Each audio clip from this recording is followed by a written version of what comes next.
వాళ్ళకు డేటాపై దృష్టి లేదు, దోచుకోవడం మీద తప్ప డేటా లేదు, దృష్టి లేదు, పిల్లల బాగోగులు పట్టలేదు, ఆ విద్యార్థుల పట్ల శ్రద్ధ లేదు వాళ్ళకి. ఎంతమంది విద్యార్థులు ఏ స్కూల్లో చదువుతున్నారో లెక్కలు లేవు. దౌర్భాగ్య పరిస్థితికి ఆనాటి విద్యామంత్రి బొత్స సత్యనారాయణ సమాధానం చెప్పాలి. ప్రశ్న వేశాడు, సమాధానం చెప్పేలో పారిపోయాడు. బొత్స సత్యనారాయణ గారు ప్రశ్న అయితే ముందు సంధించాడు, లోకేష్ గారు సమాధానం చెప్పేలోపు పారిపోయాడు. ఎక్కడ వాళ్ళ అసమర్థతని ఆయన నిరూపిస్తాడన్న భయంతో సమాధానం చెప్పలేక అక్కడ ఏమీ లేక, చేసింది కూడా ఏమీ లేక, వాళ్ళు దోచుకుంది నిలదీస్తాడు, కడుగుతాడన్న ఉద్దేశంతో లోకేష్ గారు సభకు రాకముందే పారిపోయాడు. సర్కారీ బడులకు దూరమైన 12 లక్షల మంది విద్యార్థులపై చర్చకు సిద్ధం. హౌస్ ఎజెండా బీఏసీ నిర్ణయిస్తుంది, వైసీపీ కాదు. మండలిలో బొత్స వ్యాఖ్యలకు మంత్రి లోకేష్ ఫైర్ కౌంటర్. జీవో 117కు త్వరలో ప్రత్యామ్నాయం. ప్రభుత్వ పాఠశాలలో అడ్మిషన్లు పెంచేందుకు కృషి. మండలిలో విద్యా ఐటీ శాఖల మంత్రి నారా లోకేష్. ఉపాధ్యాయ బదిలీల చట్టం ఒక చరిత్ర. వైసీపీ ప్రభుత్వంలో అడ్డగోలుగా టీచర్ల ట్రాన్స్ఫర్లు. అందరితో చర్చించిన తర్వాతనే యాక్ట్ తీసుకొచ్చాం. పారదర్శకంగా ఉపాధ్యాయుల సీనియారిటీ లిస్ట్. శాసనసభలో విద్యా ఐటీ మంత్రి నారా లోకేష్. ఏపీ రాష్ట్ర ఉపాధ్యాయ బదిలీల క్రమబద్ధీకరణ బిల్లుకు సభ ఆమోదం. ఎన్నికల ముందు కూడా బొత్స సత్యనారాయణ విద్యాశాఖ మంత్రిగా ఉండి టీచర్లు బదిలీ చేస్తామని చెప్పి ఒక్కొక్క టీచర్ దగ్గర 5 లక్షలు లేపేశాడు. బదిలీలు చేయలే. తర్వాత వాళ్ళు రోడ్డు ఎక్కి గోలగోల చేశారు. అయినా సిగ్గు సిర లేకుండా బొత్స సత్యనారాయణ నుంచి ఇంకా ఆయన మాట్లాడతాడేంటో. సునీత వచ్చేశారు. సురక్షితంగా భూమికి చేరిన భారత సంతతి హోమగామి బుచ్ విల్మోర్. మరో 2 హోమగాములు భూమికి. ఫ్లోరిడా తీరంలో సాఫీగా దిగిన క్రూ డ్రాగన్. శరవేగంగా సన్నాహాలు. అమరావతిలో 1,00,000 కోట్ల పనులు పెట్టుబడులు. ప్రధాని మోదీకి రాష్ట్ర ప్రభుత్వ నివేదన. సచివాలయ సమీపంలోనే ప్రారంభోత్సవ సభ. వైసీపీ వల్లే చదువుకు చేటు. వాళ్ళ అనాలోచిత నిర్ణయాలతో పాఠశాలల ప్రమాణాలు దిగజారాయి. పాఠశాల విద్య ఇంటర్లో 12 లక్షల మంది విద్యార్థులు తగ్గారు. విద్యా ప్రమాణాల పెంపునకు సంస్కరణలు చేపడుతున్నాం. ఉపాధ్యాయుల బదిలీల్లో రాజకీయ జోక్యం నివారిస్తాం. మోడల్ ప్రైమరీ స్కూల్స్ ద్వారా తరగతికో టీచర్ని కేటాయిస్తాం. మండలిలో సభ్యుల ప్రశ్నలకు విద్యామంత్రి లోకేష్ సమాధానం. రెండో రోజు ఉత్సాహభరితంగా ప్రజా ప్రశ్నల క్రీడలు. రసవత్రంగా సాగిన క్రికెట్ ఫైనల్ మ్యాచ్. మంత్రి సత్యకుమార్ యాదవ్ టీంపై మంత్రి నాదెండ్ల టీం విజయం. పరుగు పందెంలో ప్రజాప్రతినిధుల అత్యుత్తమ ప్రదర్శన. కోలాహలంగా మారిన ఇందిరాగాంధీ మున్సిపల్ స్టేడియం. మళ్లీ ఏపీ బ్రాండ్ తిరిగొచ్చింది. పారిశ్రామిక పునరుజ్జీవన చర్యలతో సత్ఫలితాలు. 7 లక్షల కోట్ల పెట్టుబడులతో ప్రఖ్యాత సంస్థలు. ఎస్క్రో ఖాతా ద్వారా సంస్థలకు నేరుగా ప్రోత్సాహాలు. మా లక్ష్య సాధనకు అశోక్ లేలాండ్ వంటివి పెద్ద దన్ను.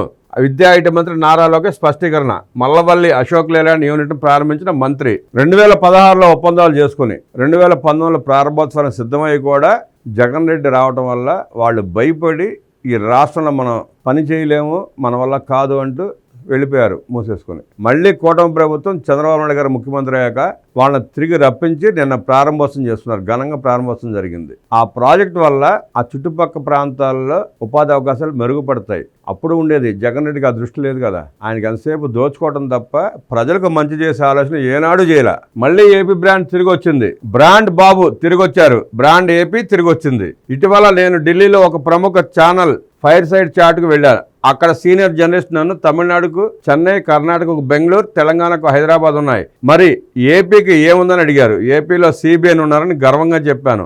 ఆంధ్రప్రదేశ్ ఎవరైనా చెప్పేది అదే గర్వంగా. ప్రపంచంలో ఎక్కడికి వెళ్ళినా మా బాబు చంద్రబాబు ఉన్నారని గర్వంగా చెప్పుకోవచ్చు. ఈ రోజు మేము చంద్రబాబు నాయుడుపై అదే నమ్మకంతో ముందుకు సాగుతున్నామని రాష్ట్ర విద్యా ఐటీ ఎలక్ట్రానిక్స్ మంత్రి నారా లోకేష్ ఉద్ఘాటించారు. విజయవాడ సమీపంలోని మల్లవల్లి మోడల్ ఇండస్ట్రియల్ పార్క్ లో అశోక్ లేలాండ్ ప్లాంట్ ను మంత్రి లోకేష్ ప్రారంభించారు. తొలుత అశోక్ లేలాండ్ తయారు చేసిన డబుల్ డెక్కర్ బస్సులో ప్లాంట్ కు వచ్చారు. ప్లాంట్ ఆవరణలో మొక్క నాటిన అనంతరం రిబ్బన్ కట్ చేసి ప్లాంట్ ను ప్రారంభించారు. తర్వాత అశోక్ లేలాండ్ సంస్థ తయారు చేసిన ఎంఎస్ఆర్టీసీ బస్సులను మంత్రి జెండా ఊపి ప్రారంభించారు. అనంతరం జరిగిన సభలో మంత్రి లోకేష్ మాట్లాడుతూ మల్లవల్లిలో అశోక్ లేలాండ్ అత్యాధునిక బస్ తయారీ కర్మాగారం ప్రారంభోత్సవానికి ఈ రోజు ఇక్కడ ఉండటం ఒక గౌరవంగా భావిస్తున్నానన్నారు. 2023 ఆగస్టు 24న నా పాదయాత్ర సందర్భంగా నేను మల్లవల్లికి వచ్చినప్పుడు అశోక్ లేలాండ్ను తిరిగి తీసుకువస్తామని హామీ ఇచ్చాను. అది నేడు నెరవేరుతున్నందుకు సంతోషంగా ఉంది. అశోక్ లేలాండ్ హిందూజా గ్రూపునకు చెందిన పెద్దలు, పరిశ్రమ ప్రముఖులు, ప్రభుత్వ అధికారులకు నా అభినందనలు. దేశ చరిత్రలో మరే రాజకీయ పార్టీ ప్రకటించిన విధంగా 5 ఏళ్లలో 20 లక్షల ఉద్యోగాలు కల్పిస్తామని ఎన్నికల మేనిఫెస్టోలో హామీ ఇచ్చాం. మీరు సృష్టించే ప్రతి ప్రత్యక్ష ఉద్యోగానికి మరో 4 పరోక్ష ఉద్యోగాలతోనే రాష్ట్ర అభివృద్ధికి ఊతమిస్తాయి. ఆంధ్రప్రదేశ్ను పారిశ్రామిక పునరుజ్జీవనానికి చిహ్నంగా మార్చేందుకు మీ వంటి వారి భాగస్వామ్యం మాకు శక్తినిస్తుంది. స్థిరమైన అభివృద్ధికి మేము కట్టుబడి ఉన్నాం. ప్రకాశవంతమైన పచ్చని స్థిరమైన రేపటి భవిత వైపు ముందుకు సాగుదాం. ఆంధ్రప్రదేశ్ను అభివృద్ధి చెందుతున్న పెట్టుబడుల గమ్యస్థానంగా తయారీ రంగంలో అగ్రగామిగా నిలుపుదాం. గత ప్రభుత్వ చర్యలకు పారిపోయిన పరిశ్రమలు 2019 నుండి 2024 వరకు గత ప్రభుత్వం ఆంధ్రప్రదేశ్లో పారిశ్రామిక రంగానికి తీవ్రమైన నష్టాన్ని కలిగించింది. దీనివల్ల వ్యాపారాలు సజావుగా నడవడమే కష్టమైంది. విద్యుత్ కొనుగోలు ఒప్పందాలు రద్దు వంటి తిరోగమన విధానాలు రాష్ట్రంలో అనిశ్చితలను సృష్టించాయి. అనేక కంపెనీలను వేధించడంతో వారు రాష్ట్రం వదిలి వెళ్లిపోయారు. ఏపీలో అత్యధిక పన్ను చెల్లింపుదారులు ఒక రకమైన అమర్ రాజా వంటి ప్రఖ్యాత పెట్టుబడిదారులు, లులు వంటి పెద్ద సంస్థలు తీవ్ర సవాళ్లను ఎదుర్కొన్నాయి. జాకీ వంటి కంపెనీలు కూడా రాష్ట్రం నుండి పొరుగు రాష్ట్రాలకు తరలి వెళ్లాయి. దురదృష్టవశాత్తు గత పాలనలో నష్టపోయిన పారిశ్రామిక సంస్థల్లో అశోక్ లేలాండ్ కూడా ఒకటి. 1360 ఎకరాల్లో 2014-19 నడుమ టీడీపీ ప్రభుత్వ హయాంలో ఏర్పాటు చేసిన మల్లవల్లి పారిశ్రామిక పార్కును వైసీపీ ప్రభుత్వం తీవ్రంగా దెబ్బతీసింది. మేము ఒప్పందాలు చేసుకున్న 450 కంపెనీల్లో చాలా వరకు గత వైసీపీ పాలకుల వేధింపుల కారణంగా పరిశ్రమల ఏర్పాటుకు ముందుకు రాలేదు. పరిశ్రమదారుల్లో విశ్వాసానికి చర్యలు. రాష్ట్రానికి కొత్త పెట్టుబడిదారులను ఆహ్వానించే ముందు మేము వారిలో విశ్వాసాన్ని కలిగించేందుకు చర్యలు చేపడుతున్నాం. ఈ ప్లాంట్ అశోక్ లేలాండ్కు మాత్రమే కాకుండా ఆంధ్రప్రదేశ్ రాష్ట్రానికి కూడా ఒక ముఖ్యమైన మైలురాయిగా నిలుస్తుంది. అశోక్ లేలాండ్కు కేటాయించిన 75 ఎకరాల్లో 40 ఎకరాల్లో ప్లాంట్ను అభివృద్ధి చేశారు. ఈ ప్లాంట్ ఏటా 4800 బస్సులను ఉత్పత్తి చేసే సామర్థ్యం కలిగి ఉంది. ఇది అశోక్ లేలాండ్ నిబద్ధతను సూచిస్తుంది. ఈ ప్లాంట్ ద్వారా లభించే ఉపాధి అవకాశాలపై నేను ఆనందిస్తున్నా. మొదటి దశలో 600 ఉద్యోగాలు, రెండో దశలో 1200 మందికి ఉద్యోగాలు లభిస్తాయి. ఇది పరిసర ప్రాంతాలను శక్తివంతం చేయడమే కాక సామాజిక ఆర్థిక వృద్ధి పెంపుదలకు దోహదపడుతుంది. ఆంధ్రప్రదేశ్లో నైపుణ్యం కలిగిన శ్రామిక శక్తిని తయారు చేయడం అనేది మా ప్రభుత్వ ముఖ్య లక్ష్యాల్లో ఒకటిగా ఉంది. ఇక్కడ లభించే ఉద్యోగాలు కేవలం సంఖ్య కాదు, అవి జీవనోపాధిని, కుటుంబాల ఆర్థిక పరిస్థితిని మెరుగుపరిచి బలమైన ఆర్థిక వ్యవస్థకు పునాదిగా నిలుస్తాయి. అశోక్ లేలాండ్ BS6 బస్ మోడళ్ల ఉత్పత్తి, ఎలక్ట్రికల్ వెహికల్ బాడీ బిల్డింగ్ సామర్థ్యం స్థిరమైన అభివృద్ధి నిబద్ధతకు నిదర్శనం. ఇది ప్రధాని మోదీ సంకల్పమైన ఆత్మ నిర్భర్ భారత్ లక్ష్యాలను చేరుకునేందుకు సహాయపడుతుంది. దార్శనికత, అధునాతన పర్యావరణ వ్యవస్థ నిర్మాణానికి ఆంధ్రప్రదేశ్ ప్రభుత్వం ఏర్పాటు చేసుకున్న లక్ష్యాలను చేరుకునేందుకు ఉపకరిస్తుంది. సామాజిక బాధ్యతలను అశోక్ లేలాండ్ మేటి. క్లీనర్ టెక్నాలజీలు, స్థిరమైన పద్ధతులను స్వీకరించడం ద్వారా అశోక్ లేలాండ్ ఒక బెంచ్ మార్క్ నిర్దేశిస్తోంది. ఆర్థిక వృద్ధి, పర్యావరణ బాధ్యత ఒకదానితో ఒకటి ముడిపడి ఉన్నాయనడాన్ని ఇది సూచిస్తుంది. 50 కంటే ఎక్కువ దేశాల్లో విస్తరించి ప్రపంచవ్యాప్తంగా వాణిజ్య వాహన పరిశ్రమలకు అశోక్ లేలాండ్ మార్గదర్శకంగా నిలుస్తోంది.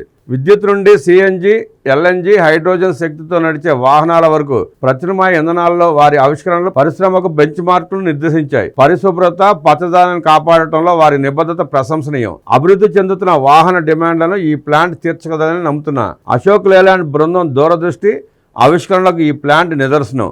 అశోక్ లేలాండ్ వారి కార్పొరేట్ సామాజిక బాధ్యత కార్యక్రమాలు ప్రశంసనీయం.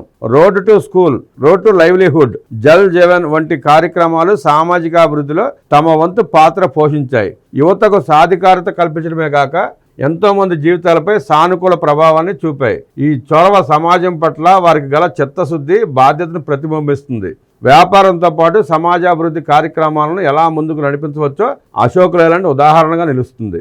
ఏపీలో పెట్టుబడులకు అనుకూలమైన విధానాలు. ప్రభుత్వ పరంగా వ్యాపార అనుకూల వాతావరణాన్ని సృష్టించడానికి, పెట్టుబడులను ప్రోత్సహించడానికి స్థిరమైన విధానాలతో మేము ముందుకు సాగుతున్నాం. మేము అధికారంలోకి వచ్చినప్పటి నుండి పరిశ్రమదారుల్లో విశ్వాసాన్ని పునరుద్ధరించడంపై దృష్టి సారించాం. ఫలితంగా ArcelorMittal, BPCL, TCS, NTPC, LG, Tata power వంటి ప్రధాన సంస్థలు గత 9 నెలల్లో 7 లక్షల కోట్ల విలువైన పెట్టుబడులు రాష్ట్రంలో పెట్టడానికి ముందుకు వచ్చాయి. వీటి ద్వారా 4 లక్షలకు పైగా ఉద్యోగాలు రాబోతున్నాయని చెప్పడానికి సంతోషిస్తున్నా. ఈ పెట్టుబడులు కేవలం పారిశ్రామికాభివృద్ధి, వ్యాపార వేగాన్ని సూచించడమే కాక ఆంధ్రప్రదేశ్లో నవశకం ప్రారంభాన్ని సూచిస్తున్నాయి. ఆంధ్రప్రదేశ్ పైన మా నాయకత్వం పైన నమ్మకం ఉంచినందుకు అశోక్ లేలాండ్, హిందూజా గ్రూప్ అధినేతలకు అశోక్ హిందూజా, ధీరజ్ హిందూజా, షోమ్ హిందూజా, షేను అగర్వాల్, గణేష్ మణి, స్విచ్ మొబిలిటీకి చెందిన మహేష్ బాబులకు నేను ప్రత్యేకంగా కృతజ్ఞతలు తెలుపుతున్నా. పారిశ్రామిక ప్రోత్సాహాల కోసం ఎవరి చుట్టూ తిరగాల్సిన పని లేదు. ఎస్క్రో అకౌంట్ ద్వారా నేరుగా జమ చేస్తాం. ఏపీలో యువ IAS అధికారులు, ప్రజాప్రతినిధులు ఉన్నారు. వారు మీకు పూర్తి సహకారం అందిస్తారు. మా దార్శనికతపై అత్యంతమైన విశ్వాసాన్ని ప్రతీకగా నిలుస్తున్న ఈ ప్రాజెక్టును కేవలం 9 నెలల్లోనే అశోక్ లేలాండ్ నిజం చేసింది. ఆంధ్రప్రదేశ్ను పెట్టుబడిదారుల గమ్యస్థానంగా, ఇతర ప్రపంచ స్థాయి సంస్థలకు ప్రేరణగా నిలుస్తుందని మంత్రి లోకేష్ పేర్కొన్నారు. కార్యక్రమంలో మంత్రులు TG Bharat, Kollu Ravindra, collector DK Balaji, AP IAC chairman Ramaraju, MD Abhishek, RTC MD Dwaraka Tirumalarao, MLA Yarlagadda Venkatarao తదితరులు పాల్గొన్నారు.